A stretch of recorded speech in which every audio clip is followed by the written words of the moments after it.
अभ्यासिकेच्या एका कोपऱ्यात रोहन शांतपणे बसलेला असतो. तेवढ्यात दार अलगद उघडत अर्चना आत येते. तिच्या हातात पुस्तकांची भरलेली बॅग आणि दुसऱ्या हातात जेवणाचा डबा आणि पाण्याची बाटली असते. ती सावकाश तिच्या जागेवर जाऊन सामान ठेवते आणि पुन्हा बाहेर जाते.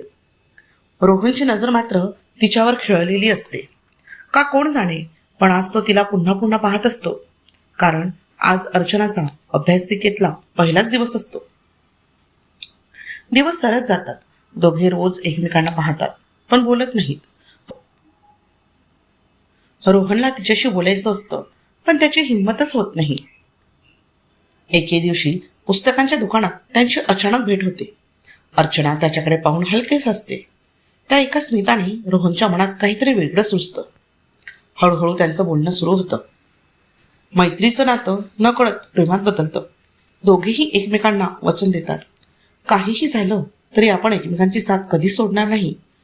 काळ पुढे सरकतो आणि अर्चनाचा निकाल लागतो.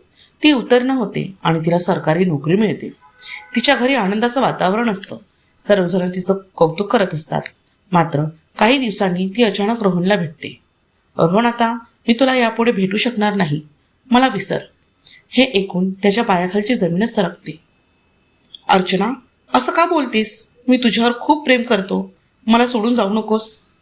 पण ती काहीही ऐकून घेत नाही. आपल्या दोघात खूप फरक आहे, मला विसरलेलंच बरं. हे शब्द रोहनच्या मनात खोल जखम करून जातात. यानंतर अर्चना अचानक त्याच्यापासून दूर जाऊ लागते. फोन बंद, मेसेजला उत्तर नाही, भेटणं नाही. एके दिवशी रोहन तिचा पाठलाग करतो. रस्त्याच्या कडेला तो तिच्यासमोर उभा राहतो. माझ्याशी असं का वागतेस? मला खूप त्रास होतोय, अर्चना शांतपणे म्हणते. पण काही गोष्टी न सांगितलेल्याच बऱ्या असतात, मला विसर. हे बोलून ती मागे वळते आणि त्या क्षणी जोरात किंचाळण्याचा आवाज येतो. लोक धावत तिकडे जातात. रस्त्याच्या एका कोपऱ्यात अर्चना रक्ताच्या थाळोऱ्यात पडलेली असते.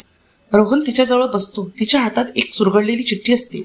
थरथरत्या हाताने तो ती चिठ्ठी उघडतो. त्यावर लिहिलं असतं, रोहन, मी तुला सोडत नव्हते, माझ्या जीवाला धोका होता. जर तुला ही चिठ्ठी मिळाली असेल तर समज की मी जिवंत नाही. हे वाचून रोहनच्या पायाखालची जमीनच सरकते. तो आजूबाजूला पाहतो, पण गर्दीत एक माणूस काळा हूड घालून शांतपणे निघून जात असतो.